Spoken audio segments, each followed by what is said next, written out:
ఇక నీటి హక్కుల విషయంలో కాంగ్రెస్ ప్రభుత్వం రాజీ పడే ప్రసక్తి లేదని మంత్రి ఉత్తమ్ కుమార్ రెడ్డి అన్నారు. బీఆర్ఎస్ హయాంలోనే గోదావరి కృష్ణా జలాల్లో మోసం జరిగిందని ఆరోపించారు. నీటి హక్కుల విషయంలో పోరాడుతూనే ఉంటామని తెలియజేశారు. కర్ణాటకలో కాంగ్రెస్ ప్రభుత్వం ఉన్నా నీటి హక్కుల విషయంలో రాజీ పడేది లేదని అన్నారు. బీఆర్ఎస్ కట్టిన కాళేశ్వరం కూలిపోయిందని, కాంగ్రెస్ పై హరీష్ రావు చేస్తున్న ఆరోపణలు అన్ని కూడా అవాస్తవమని ఈ సందర్భంగా ఉత్తమ్ కొట్టిపారేశారు. బనకచెర్లను కట్టనిచ్చే ప్రసక్తి లేదని తేల్చి చెప్పారు. కేంద్ర ప్రభుత్వంపై కూడా తమ ఒత్తిడి తెస్తున్నామని తెలియజేశారు.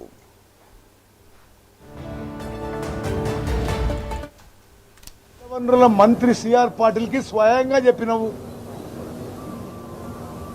గోదావరి మీద ఉన్న కో బేసిన్ స్టేట్స్ అన్ని కూడా తెలంగాణ, మహారాష్ట్ర అన్ని రాష్ట్రాలు వ్యతిరేకించినాయి.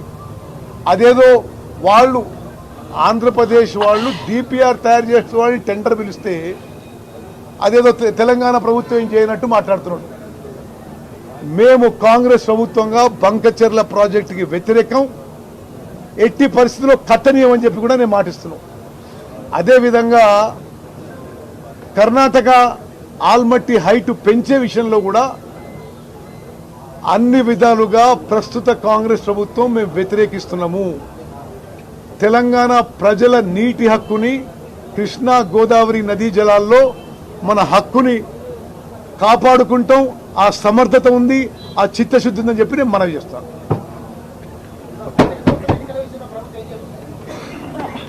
అది ముఖ్యమంత్రి గారితో చర్చించి నిర్ణయం జరుగుతుంది. తెలంగాణ రాష్ట్రానికి మోసం, దగా జరిగిందంటే 10 ఏళ్ల బీఆర్ఎస్ పరిపాలనలో, మేమున్న సుమారు 21 నెలల పరిపాలనలో కృష్ణా నదీ జలాల్లో, గోదావరి నది జలాల్లో తెలంగాణకి సరి అయిన వాటా వచ్చే విధంగా, మన నీటి హక్కులు కాపాడే విధంగా మరి గౌరవ ముఖ్యమంత్రి రేవంత్ రెడ్డి గారి నాయకత్వంలో నేను ఇరిగేషన్ మంత్రిగా మరి మన హక్కులు కాపాడే విధంగా మేము ముందుకు పోయిన విషయం తెలంగాణ ప్రజలందరూ గమనించాలి.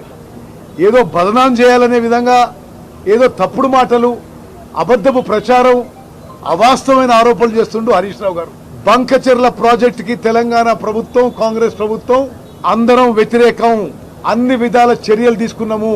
మేము స్వయాన కేంద్ర ప్రభుత్వానికి వరబల్గా చెప్పినాం, లిఖిత పూర్వకంగా చెప్పినాం. ఆల్మట్టి ప్రాజెక్టు ఎత్తు పెంచడానికి మేము వ్యతిరేకం. కర్ణాటకలో కాంగ్రెస్ ప్రభుత్వం ఉన్నా, ఆంధ్రాలో తెలుగుదేశం ప్రభుత్వం ఉన్నా, మహారాష్ట్రలో బీజేపీ ప్రభుత్వం ఉన్నా, ఏ పార్టీ ఎక్కడ అధికారంలో సంబంధం లేదు.